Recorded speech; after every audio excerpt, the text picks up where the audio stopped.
নমস্কার, সুপ্রভাত। আশা করি এই করোনার আবহেও সকলেই ভালো আছেন এবং সুস্থ আছেন। তো আজ চলে এসেছি ইংলিশ গ্রামারের একটা ইম্পর্টেন্ট টপিক পার্সন, যা বাংলা ব্যাকরণে পুরুষ নামে পরিচিত, তার আলোচনা নিয়ে।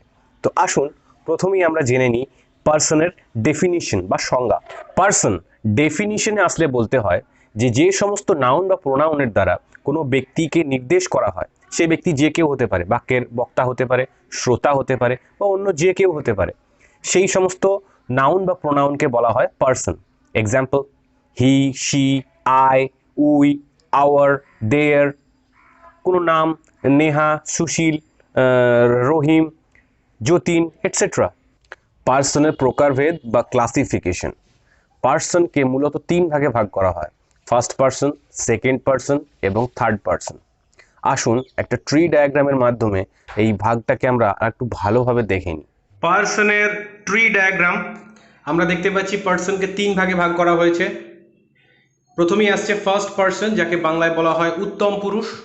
তারপর আসছে সেকেন্ড পার্সন, যাকে বাংলায় বলা হয় মধ্যম পুরুষ। এবং শেষে আসছে থার্ড পার্সন, যাকে বাংলায় বলা হয় প্রথম পুরুষ, বা বর্তমানে তা নাম পুরুষ নামে অধিক পরিচিত। ঠিক আছে, তো এই হচ্ছে পার্সনের ট্রি ডায়াগ্রাম। এবার আসি প্রতিটা ভাগের আলোচনায়। প্রথমেই ফার্স্ট পার্সন বা উত্তম পুরুষ। কোনো বাক্যে যে বক্তা থাকে, অর্থাৎ যে কথা বলে, সে নিজেকে বা নিজেদেরকে বোঝাতে গিয়ে যে সমস্ত শব্দ বা যে সমস্ত প্রোনাউন ব্যবহার করে, তাদেরকে বলা হয় ফার্স্ট পার্সন বা উত্তম পুরুষ। Example: I, me, we, our, us, etcetera. Second person বা মধ্যম পুরুষ। বাক্যের বক্তা যার সাথে কথা বলে, তাকে বা তাদেরকে বোঝাতে গিয়ে যে সমস্ত প্রোনাউন ব্যবহার করে, তাদেরকে বলা হয় সেকেন্ড পার্সন বা মধ্যম পুরুষ। এক্সাম্পল: ইউ মানে তুমি, ইউ মানে তোমরা, ইয়োর, ইয়োর্স ইত্যাদি। থার্ড পার্সন, যাকে বাংলায় প্রথম পুরুষ বলা হলেও বর্তমান সময়ে তার নাম পুরুষ নামে অধিক পরিচিত।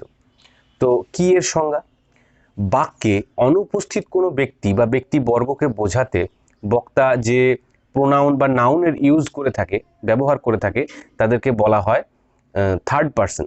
Example: he, she, they, Ram, Rahim, যে কোনো কারোর কিছু নাম আর কি। একজনের নামও হতে পারে, দুজনের নামও হতে পারে, সেরকম এটসেট্রা। অর্থাৎ first person refers to the person speaking, second person refers to the person spoken to, এবং third person refers to the person spoken about. তো আমাদের মাথায় রাখতে হবে যে শুধুমাত্র নাউন, প্রোনাউন এবং কিছু অ্যাডজেক্টিভ, মানে পজিটিভ অ্যাডজেক্টিভ, এদেরই একমাত্র পার্সন হয়। বাকি কোনো পার্টস অফ স্পিচের কিন্তু পার্সন হয় না। ক্লিয়ার? তো আসুন এই যে তিন রকমের পার্সনের কথা আমরা বললাম, তাদের কিছু এক্সাম্পলস আমরা দেখে নিই একটা বোর্ড ওয়ার্কের মাধ্যমে। ঠিক আছে? তো এই হচ্ছে সেই বোর্ড ওয়ার্ক। পার্সনের তিন রকম ভাগ: ফার্স্ট পার্সন, সেকেন্ড পার্সন এবং থার্ড পার্সন, এবং তাদের এক্সাম্পল। ফার্স্ট পার্সনে রয়েছে I, we, me, our, us, my, mine, ourselves, myself, ours ইত্যাদি। এখানে প্রোনাউন এবং অ্যাডজেক্টিভ মিক্স করা আছে। সেকেন্ড পার্সনে আসছে ইউ, ইউ, ইউ মানে তুমি, ইউ মানে তোমরা, ইয়োর, ইউ, আবার ইউ মানে তোমাকে, yours, yours, yourself, you, your, etcetera. তো এগুলো হচ্ছে সেকেন্ড পার্সনের এক্সাম্পল। এখানেও প্রোনাউন এবং অ্যাডজেক্টিভ মিশিয়ে করা আছে। Third person: he, she, his, her, him, her, hers, themselves, they, their, them, there's.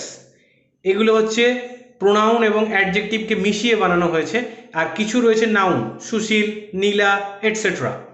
তো এখানে আমরা যে চার্টটা দেখলাম, এটা একটু হ্যাফাজার্ড ওয়েতে লেখা আছে। পরে যখন কেস নিয়ে আমরা একটা এপিসোড করব বা আলোচনা করব, তখন সেইখানে একটা ডিটেলড এবং একদম পারফেক্ট একটা লিস্ট আমি তুলে ধরব।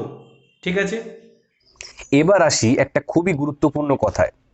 কোনো বাক্যে তিনটে পার্সন, মানে ফার্স্ট, সেকেন্ড এবং থার্ড পার্সনকে যদি পরপর ব্যবহার করতে হয় এবং সাবজেক্ট হিসেবে ব্যবহার করতে হয়, তাহলে সেক্ষেত্রে 231-এর নিয়ম ফলো করতে হয়। কি এই 231-এর নিয়ম? 2 মানে প্রথমে সেকেন্ড পার্সন, 3 মানে তারপর থার্ড পার্সন, এবং শেষে 1 মানে ফার্স্ট পার্সন।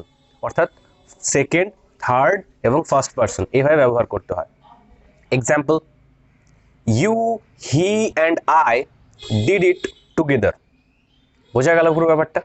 আজ আপাতত এটুকুই, পরের দিন আসবো কেসের আলোচনা নিয়ে।